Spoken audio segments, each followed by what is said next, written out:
got control of the snake. It takes a very firm grip to restrain an anaconda, but as you can see here, these snakes are tough enough to constrict crocodiles to death. So it won't hurt the snake even a little, but I kind of get wound into a serpent straitjacket. And of course, to me, the green anaconda is not only the largest, strongest and heaviest bodied snake, it is also the most magnificent and legendary snake in the world. And here is their range in South America. Around here in Colombia is where the tribe that I told you about, so where they live and coexist with the anaconda. Now the next reptile I'm going to show you is the largest in South America. It is the Black Caiman. Now, Black Caiman are in the alligator family, which are also in the crocodilian group. In fact, they're close cousins of the crocodiles. And how you can tell it's an alligator is by looking at the snouts, because alligators have shorter, broader, as well as flatter and more rounded snouts. Of course, Black Caiman is the largest of the alligator family in South America. Of course, a fully grown male can grow to be more than 4 meters in length and can weigh a quarter of a ton. And they have 68 to 78 curved cone-shaped teeth and a very strong bite force. And like all members of the crocodilian family, they can also stay underwater and hold their breath for well over 2 hours, all down to lowering their heart rate to just 3 beats per minute and rationing the oxygen in their blood. Of course, Black Caiman, historically in South America, were nearly hunted to extinction out of fear, but also for the bushmeat trade and also for their skins. But since they are protected and are starting to make a recovery, especially in places like Guyana, and of course, Black Caiman, they feed mainly on fish, but they will also take water birds, large mammals, and as well as crustaceans, amphibians and lizards, and on very few occasions the Black Caiman has been known to be a man-eater, so they have been known to take humans. Another thing that I've always found fascinating about crocodilians is at night time, because at night crocodiles' eyes glow in torchlight, because crocodiles, like many nocturnal animals, have a reflective layer of cells at the back of their eyes to enhance their night vision. But in crocodilians, their eye shine is bright ruby red, as you can see here. It's almost like someone's got a couple of burning hot coals, and it can be quite a spooky thing if you see it for the first time. And here is their range. Right here is Guyana, which is where I mentioned they're making a strong recovery, but they are making a recovery all over their range.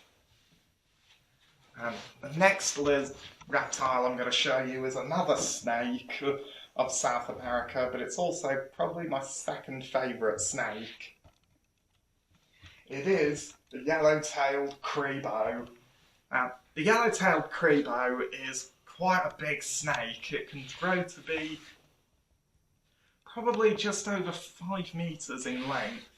It gets its name from the colour of its tail, which is a gorgeous golden yellow colour, but also it has very, very smooth scales, because many people think of snakes as being slimy, but actually they're not. Especially on the Yellow-Tailed Cribo. Even if you try to grip it, it can just slip right through your fingers. It's almost like it's made of silk. And one reason why this is such an incredible snake is down to what it feeds on. The Yellow-Tailed Cribo will feed on anything. It feeds on mammals, birds, reptiles like lizards, and amphibians, and even incredibly other snakes, including some of the most venomous found in Latin America, and that can be fer-de-lance, coral snakes, bushmasters, rattlesnakes, and even the mighty boa constrictor all fall prey to this snake, and it will even feed on hard-shelled tortoises.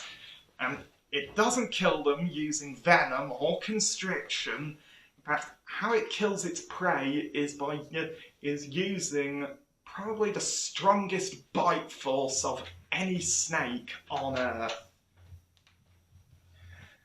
In fact, the jaw muscles on this snake are said to be the largest of any snake, and what it will do is it will grab a hold of prey and then it will thrash around, whacking it against nearby tree trunks, roots or rocks until it either knocks it senseless or knocks it dead, and it will then swallow prey whole and often alive. Fortunately, the Yellow-Tailed Cribo is of no danger to humans, but it is probably the most legendary snake in the rainforests of South America, and it is the snake equivalent of a Terminator. Here is its range. Now the next reptile I'm going to show you from South America is the American crocodile. Now, the American crocodile is a little bit bigger than a Black Caiman. In fact, a fully grown male American crocodile can grow to be as long as a minibus and weigh as much as a car. And as their name suggests, they live in the uprivers and coastlines of Latin America, which is the north of South America, as well as Central America and parts of Mexico. And their main diet is fish, but they will also feed on crustaceans like crabs and crayfish, as well as amphibians like frogs and toads, insects, large mammals like deer, and every once in a while big American crocodiles have been known to take humans.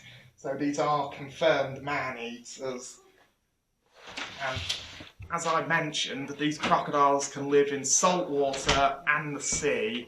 They can cry out saltwater tears and have special glands inside their mouths that can remove sea salt from their systems. So basically, fresh water or salt water is nowhere is safe from this crocodile.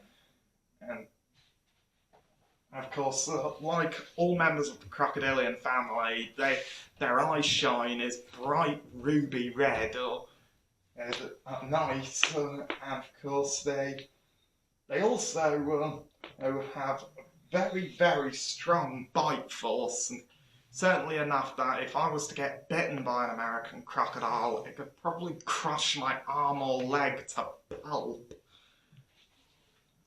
And of course, like all members of the crocodilian family, they've been around on the planet since long before the dinosaurs and survived the ice ages. Of course, here is much of their range.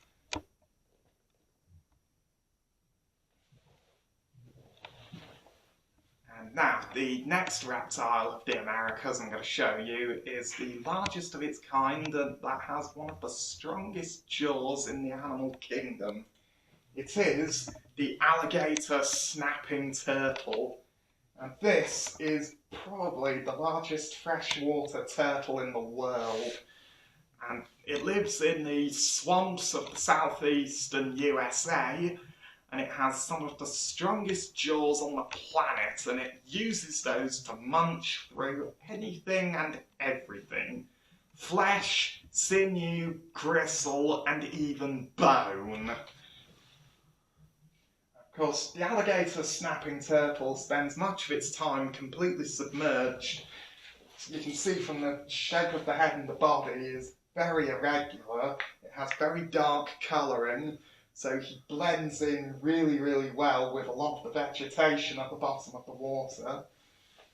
And of course, they mostly feed on things like fish, amphibians, lizards, birds, or pretty much anything. And one way they actually have of catching their prey is they will open their mouth very wide, and they have a special structure on the end of their tongue that they can wriggle about, so like a tantalising worm.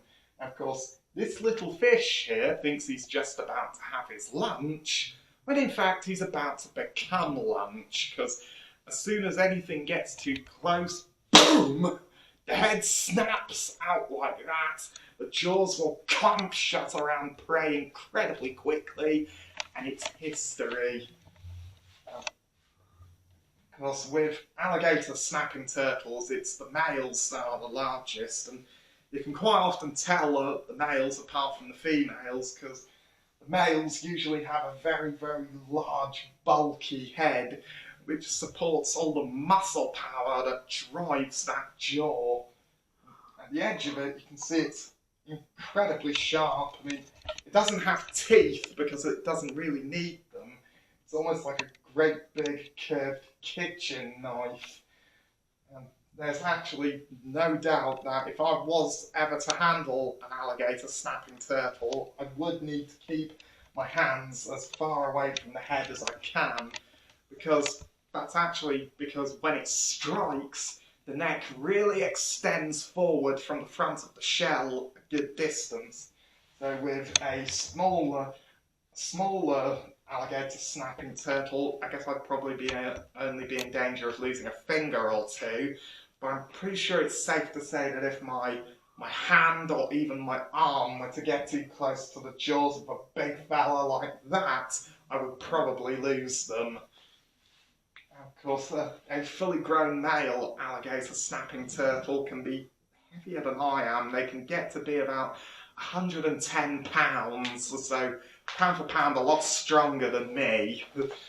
And in fact, when you're handling an alligator snapping turtle, one of the best ways to handle them is to have one hand right here, just behind the head, and another right at the back of the shell to hold it up, so it's not causing the turtle any harm, and it keeps as much distance between your hand and its monstrous jaws. Because this animal is quite capable of quite possibly crushing my arm to pulp.